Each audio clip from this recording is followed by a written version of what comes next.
Mungkin di negara tertentu diarahkan untuk memahami bahwa konflik Palestina-Israel itu yuk kita harus membenci Palestinanya atau Hamasnya, negara tertentu. Di negara yang lain diciptakan frame bahwa itu tetap Israelnya yang kurang ajar. Nanti di bagian lain mungkin di frame berbeda lagi. Itu permainannya Amerika. Ini yang disebut framework interpretation. Jadi media punya power untuk mengarahkan cara pandang kita.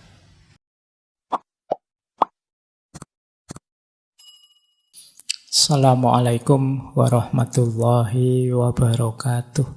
Apa saja antara lain peran media? Ini yang disebut media function, perannya agama. Yang pertama apa? Membangun nilai. Baik buruk itu bisa kita sebarkan, kita propagandakan, kita promosikan lewat media. Mana pantas, mana tidak pantas. Itu media lebih efektif untuk mengkampanyekannya. Jadi membangun nilai. Yang kedua, meyakinkan orang. Meyakinkan audien. Itu lebih enak pakai media sudah. Kita sering sekali termakan iklan, propaganda, dan lain sebagainya lewat media. Kalau diberitahu biasa-biasa ini masuknya sulit, tapi begitu bolak-balik tampil di iklan, bahkan kita hafal kata-kata detailnya dari iklan itu. Nah, ini kuatnya peran media.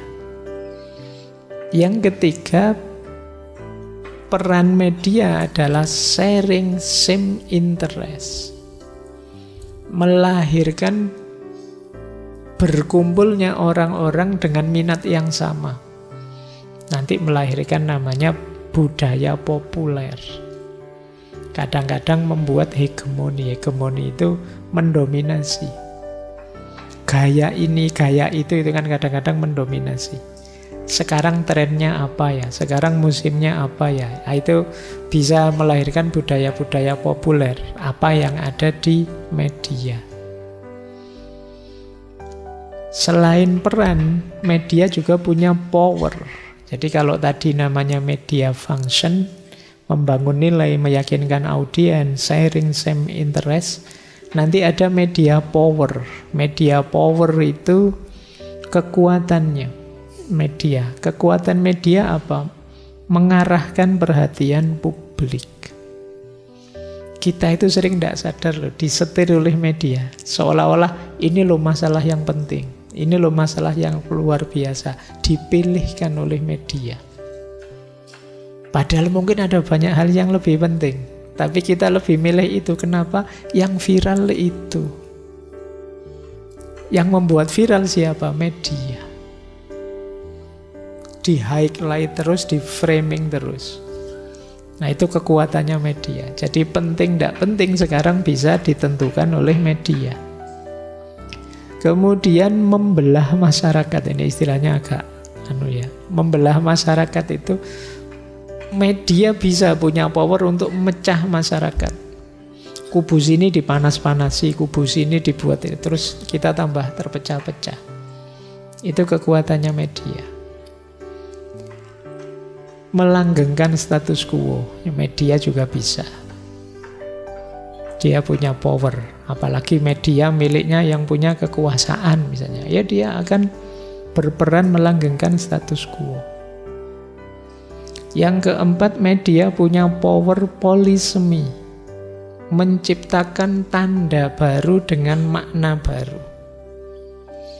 Nah, menciptakan simbol-simbol baru dengan makna yang baru, istilah-istilah yang baru. Sekarang kan banyak sekali istilah-istilah yang dulu tidak ada, sekarang ada. Jomblo, kepo, apalagi. Yang belakangan viral itu. Banyak sekali. Itu yang disebut kekuatan polisemi. Yang semula artinya apa? Tapi oleh media disetir dengan makna baru, dengan arti yang baru. Saya tidak tahu, gemo itu artinya apa? Sekarang viral sekali, tak cari-cari di kamus agak sulit ini. Itu yang disebut polisemi. Dulu maknanya apa, sekarang apa?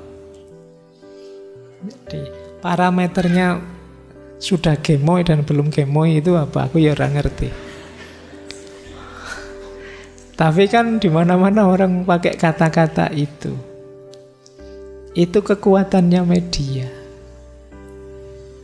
Kemudian media juga punya kuasa menciptakan framework, kerangka-kerangka untuk memahami. Oh, kalau begini pemahamannya begini, kalau begitu pemahamannya begini.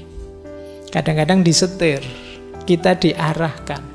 Mungkin di negara tertentu diarahkan untuk memahami bahwa konflik Palestina-Israel itu kita harus membenci Palestinanya atau Hamasnya, negara tertentu. Di negara yang lain diciptakan frame bahwa itu tetap Israelnya yang kurang ajar. Nanti di bagian lain mungkin di frame berbeda lagi.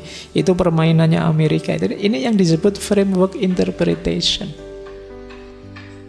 Jadi media punya power untuk mengarahkan cara pandang kita. Nanti kalau ada orang yang punya pendapat berbeda, tidak ditampilkan, komen di drop, diganti yang cocok-cocok saja, sehingga orang menganggap yang benar yang seperti ini. Itulah media power. Sejauh mana sih agama itu bisa kita sambungkan dengan media? Secara normatif, secara normal, ada banyak ruang-ruang religius dari media. Misalnya apa? Ruang informasi. Bisa kan media memberitakan hal-hal yang sifatnya religius.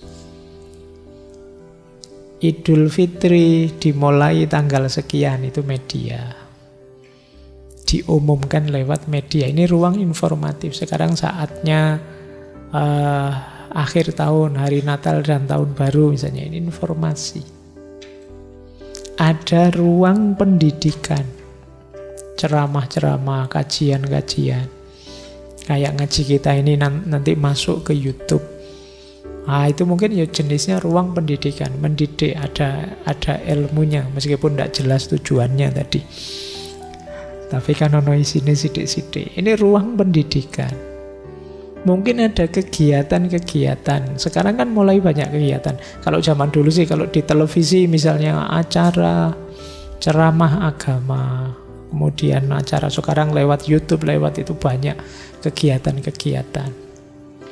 Bisa juga interaksi dengan komunitas, circle-circle agama, terkoneksi melalui media. Di HP saya banyak sekali komunitas-komunitas yang basisnya agama.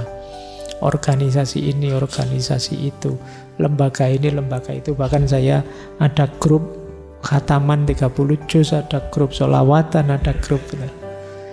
Ini kan media yang dimanfaatkan untuk berinteraksi. Kegiatan keagamaan sekaligus interaksi komunitas. Nanti saling mengabarkan innalillahi, terus semuanya pakai copy paste innalillahi, innalillahi, innalillahi. Itu kan kita berinteraksi. Administrasi kelembagaan juga begitu. Mengelola, kita punya lembaga, kemudian kita bikin medsosnya, kita bikin ruang di media untuk lembaga kita, untuk berinteraksi, mengatur, menata, dan lain sebagainya. Termasuk yang terakhir, komodifikasi. Jadi media jadi jalan bagi agama untuk melakukan komodifikasi. Komodifikasi dalam tanda petik ya, mencari nilai ekonomi dari agama, mencari adsense dari ceramah misalnya, itu namanya komodifikasi. Sejenis ruang agama yang bernuansa ekonomi. Nah, ini ruang-ruang dari agama dalam media. Bisa informatif, bisa pendidikan, bisa kegiatan, interaksi, administrasi, komodifikasi, dan lain sebagainya.